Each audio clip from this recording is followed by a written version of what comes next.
Malaki ang pagkakaiba ng nanay sa tatay. Ang tatay basta't nagtatrabaho at may naiuuwing sweldo, tawag agad ay responsableng ama.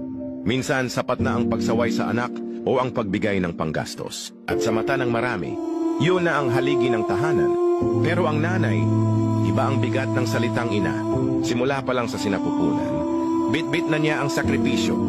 Siyam na buwang pagdadala, panganib sa panganganak, at tuloy-tuloy na pag-aaruga hanggang sa paglaki ng anak. Pag may sakit ang anak, siya ang nagbabantay. Pag walang gana ang anak, siya ang mag-aalok ng pagkain. Pag may problema sa eskwela, siya ang magtatanong, mag-aalala, maghahatid, magsusundo. Siya ang maglalaba, maglilinis, magluluto, araw-araw. At higit sa lahat, siya ang tagapagtanggol ng buong pamilya.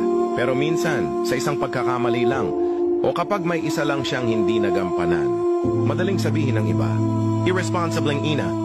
Habang ang tatay, kapag naibigay na ang pera, madalas si nanay pa rin ang mamomroblema kapag kinapos.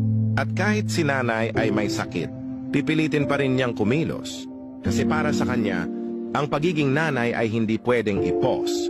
Kaya saludo ako sa lahat ng ina. Hindi madali ang ginagawa ninyo. Hindi madali ang sakripisyo. At higit sa lahat, hindi lahat ay kayang tumbasan ang pagmamahal niyo. Mabuhay ang bawat nanay. Kayo ang tunay na bayani sa loob ng tahanan.